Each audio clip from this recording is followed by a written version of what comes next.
بہت پرانی بات ہے۔ مشرق کی ایک سلطنت میں ایک ایسا بادشاہ رہتا تھا جس کی طاقت اور دولت کے چرچے دنیا بھر میں تھے۔ اس کے محل کی دیواریں سونے کی اینٹوں سے جڑی ہوئی تھیں، باغات میں نایاب پھول کھلتے تھے اور فضا میں ہر وقت عود و عنبر کی خوشبو بسی رہتی تھی۔ رعایا اسے جہانگیر عادل کہتی تھیں کیونکہ اس کے فیصلے انصاف پر مبنی ہوتے اور وہ غریبوں کی فریاد فوراً سنتا۔ لیکن بادشاہ جہانگیر کے دل میں ایک خلش ہمیشہ زندہ رہتی۔ وہ ایک عجیب سوال میں الجھا رہتا تھا، کیا انسان اپنی تقدیر بدل سکتا ہے یا سب کچھ پہلے سے لکھا جا چکا ہے؟ ایک رات جب وہ محل کی چھت پر تنہا بیٹھا ستاروں کو دیکھ رہا تھا، اچانک ایک نحیف بوڑھا فقیر اس کے قریب آیا۔ فقیر کی آنکھوں میں عجیب سی چمک تھی۔ اس نے بادشاہ کو سلام کیا اور کہا، اے سلطان وقت، تمہارے دل میں جو سوال ہے اس کا جواب صرف ایک شخص دے سکتا ہے، وہ ہے کوہی سیاہ کا جادوگر۔ بادشاہ حیران رہ گیا، تمہیں کیسے پتا کہ میرے دل میں کیا ہے؟ فقیر مسکرایا، یہی تو راز ہے شہنشاہ، ہر سوال کا جواب مقدر میں چھپا ہے، مگر کیا تم ہمت رکھتے ہو کہ اس راز کو ڈھونڈ سکو؟ فقیر اتنا کہہ کر رات کے اندھیرے میں غائب ہو گیا۔ بادشاہ کی نیند اڑ گئی۔ اگلی صبح اس نے اپنے وزیر اعظم کو بلایا اور جادوگر کے بارے میں پوچھا۔ وزیر کانپ گیا، جہانگیر بادشاہ، کوہ سیاہ کا جادوگر ایک پراسرار ہستی ہے۔ لوگ کہتے ہیں وہ صدیوں پرانا ہے۔ اس کے پاس وہ علم ہے جو وقت کو بھی پیچھے دھکیل سکتا ہے، لیکن وہاں جانا آسان نہیں، بہت خطرات ہیں۔ بادشاہ نے فیصلہ کر لیا، میں خود جاؤں گا۔ اگر میرا مقدر میرے ہاتھ میں نہیں تو میں کم از کم حقیقت تو جان لوں۔ یوں ایک سفر کا آغاز ہوا جس میں بادشاہ نے اپنا شاہی لبادہ اتار کر عام مسافر کا بھیس بنایا۔ اس کے ساتھ صرف 2 وفادار سپاہی تھے۔ دن کا سفر دھوپ کی تپش میں اور رات کا سفر جنگلی جانوروں کے درمیان گزرتا۔ راستے میں گاؤں کے لوگ بادشاہ کو پہچان نہ سکے، وہ صرف ایک تھکا ہارا مسافر لگا۔ چوتھے دن وہ کوہ سیاہ کے دامن تک پہنچا۔ پہاڑ خوفناک اور سیاہ پتھروں سے بنا ہوا تھا۔ لوگ کہتے تھے کہ وہاں ہر قدم پر آسیب ہیں۔ جیسے ہی بادشاہ پہاڑ کی طرف بڑھا، ایک زوردار آندھی چلنے لگی اور فضا میں عجیب آوازیں گونجنے لگیں۔ سپاہیوں کے قدم ڈگمگانے لگے، مگر بادشاہ کے دل میں تجسس کا شعلہ بجھنے والا نہ تھا۔ بادشاہ جہانگیر اور اس کے 2 سپاہی پہاڑ کے دامن میں رکے۔ فضا میں گرجدار آوازیں گونج رہی تھیں، جیسے پہاڑ خود زندہ ہو۔ اچانک کسی نے ہنسی کی آواز لگائی، دبی دبی مگر خوفناک۔ سپاہیوں کے چہرے پیلے پڑ گئے۔ بادشاہ نے بلند آواز میں کہا، میں جہانگیر ہوں، انصاف کا طالب۔ میں جادوگر سے ملنے آیا ہوں۔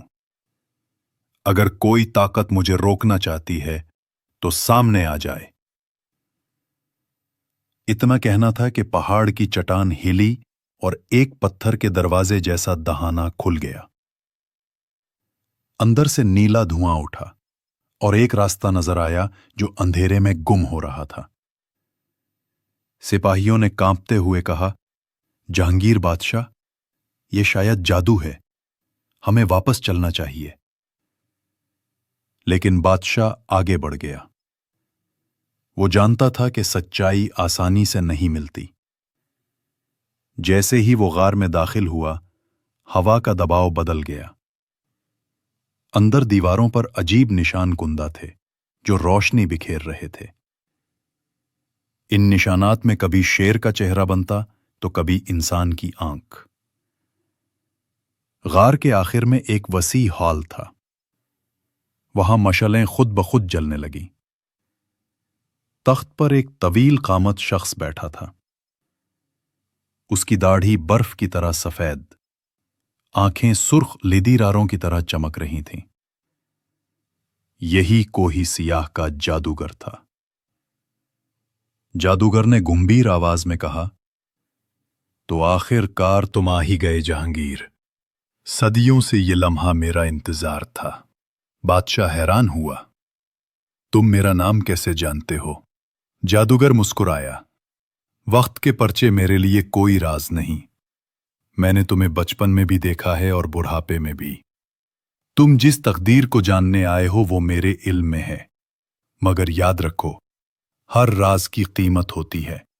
बादशाह ने कहा, मैं हर कीमत चुकाने को तैयार हूं, बस ये जानना चाहता हूं कि इंसान अपनी तकदीर खुद लिख सकता है या सब कुछ पहले से तय है। जादूगर खामोश रहा।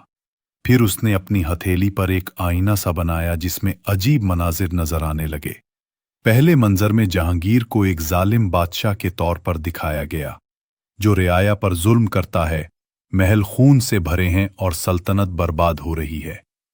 फिर आईना बदला। दूसरे मंजर में जहांगीर एक आदिल हुक्मरान दिखाई दिया। रियाया खुशहाल थीं, सल्तनत तरक्की कर रही थी और उसका नाम तारीख में रोशनी की तरह लिखा जा रहा था। बादशाह ने घबरा कर पूछा, ये क्या है? कौन सा सच है? जादूगर ने गहरी सांस ली। ये दोनों सच हैं। तकदीर दरअसल रास्तों का इंतखाब है। एक रास्ता जुल्म का है, दूसरा इंसाफ का। तुम्हारी जिंदगी की किताब में दोनों इकानात लिखे हैं, मगर फैसला तुम्हारे हाथ में है। बादशाह के कदम कांप गए। तो क्या इंसान अपनी तकदीर बदल सकता है? जादूगर ने कहा, इंसान तकदीर को नहीं बदलता, इंसान फैसला करता है। तकदीर सिर्फ रास्ते दिखाती है, इंतखाब वो करता है जो हिम्मत रखता है। ये सुनकर बादशाह के दिल से बोझ हल्का हो गया। लेकिन जादूगर ने आखिरी जुमला ऐसा कहा कि बादशाह के रोंगटे खड़े हो गए। याद रखो जहांगीर, वो दिन जरूर आएगा जब तुम्हें एक ऐसा फैसला करना होगा जो तुम्हारी सल्तनत को या तो बचा लेगा या हमेशा के लिए खत्म कर देगा। जादूगर की वो आखिरी बात बादशाह के दिल में बिजली बनकर गिरी। वो कई लम्हों तक खामोश खड़ा रहा, जैसे उसके वजूद से सारी ताकत निकल गई हो।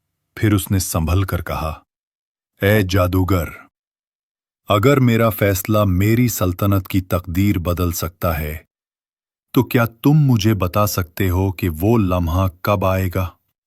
जादूगर की आंखों में सुर्ख रोशनी चमकी।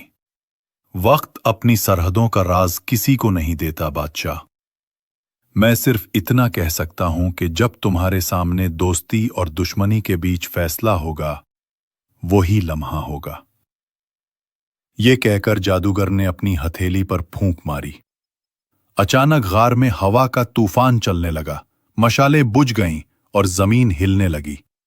बादशाह और सिपाही खुद को बाहर पहाड़ के दामन में पाए, जैसे ये सब एक ख्वाब हो। लेकिन बादशाह जानता था कि ये ख्वाब नहीं था। महल वापसी। जहांगीर वापस सल्तनत पहुंचा, मगर उसके दिल में जादूगर की बातें खंजर की तरह चुभती रहीं। वो रातों को जागता और सोचता कि आखिर वो लम्हा कब आएगा। रियाया के दरमियान इंसाफ बांटते वक्त भी वो अंदर ही अंदर इस खदशे में मुब्तला रहता। एक दिन उसका वजीर आजम जाहिदुद्दीन उसके पास आया। जहांगीर बादशाह, सल्तनत की सरहद पर दुश्मन मुल्क नूरिस्तान की फौजें इकट्ठी हो रही हैं। हमारे जासूसों ने खबर दी है कि वो जल्द ही हमला करेंगे। बादशाह ने सख्ती से कहा, फौज तैयार करो, हम दुश्मन को मुंह तोड़ जवाब देंगे। लेकिन वजीर ने कहा, जहांगीर बादशाह, एक और रास्ता भी है। नूरिस्तान के वली ओहद ने सुलह की पेशकश भेजी है। अगर आप इससे मुआहिदा कर लें तो खून खराबे से बच सकते हैं। ये सुनकर बादशाह को जादूगर की बात याद आई। जब तुम्हारे सामने दोस्ती और दुश्मनी के बीच फैसला होगा। कैंडिडेट्स का लम्हा। सल्तनत के दरबार में नूरिस्तान का कासिद आया। वो एक जवान, बहादुर और इज्जतदार शख्स था। उसने बादशाह को झुककर सलाम किया और कहा, ए इंसाफ के बादशाह, मेरा शहजादा आपसे जंग नहीं चाहता। वो चाहता है कि दोनों सल्तनतें अमन के साथ रहें। अगर आप चाहें तो हम अपनी सरहदी जमीनें भी छोड़ने को तैयार हैं। बस शर्त यह है कि आप जंग न करें। दरबार में खामोशी छा गई। वजीरों में से कुछ ने कहा, बादशाह सलामत, ये उनकी कमजोरी है। हमें अभी उन पर हमला करना चाहिए ताकि हमेशा के लिए उनकी ताकत खत्म हो जाए। कुछ ने कहा, नहीं हुजूर, अमन में ही भलाई है। रियाया खुशहाल होगी और खून खराबा नहीं होगा। जहांगीर के दिल में तूफान बरपा था। अगर वो जंग करता तो सल्तनत की ताकत बढ़ सकती थी, मगर हजारों जानें जाया होती। अगर अमन का हाथ थामता तो शायद दुश्मन दोबारा हमला कर सकता था। इसी लम्हे उसने महसूस किया कि जादूगर का इशारा यही था।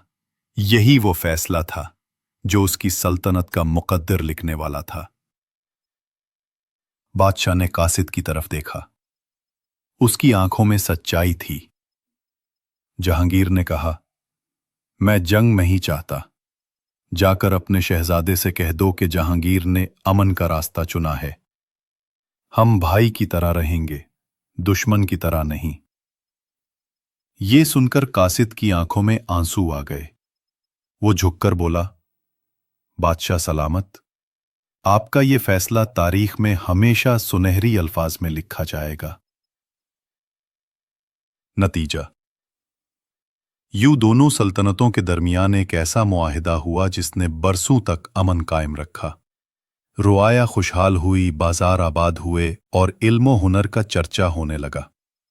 जहांगीर अक्सर रात को महल की छत पर बैठकर आसमान की तरफ देखता और खुद से कहता, तकदीर ने मुझे दोनों रास्ते दिखाए थे। मैंने इंसाफ का इंतखाब किया। यही इंसान की असल ताकत है।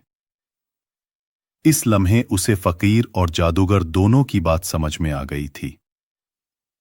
तकदीर कोई जंजीर नहीं बल्कि रास्ता है, और इंसान अपने कदमों से इस रास्ते को रोशन करता है।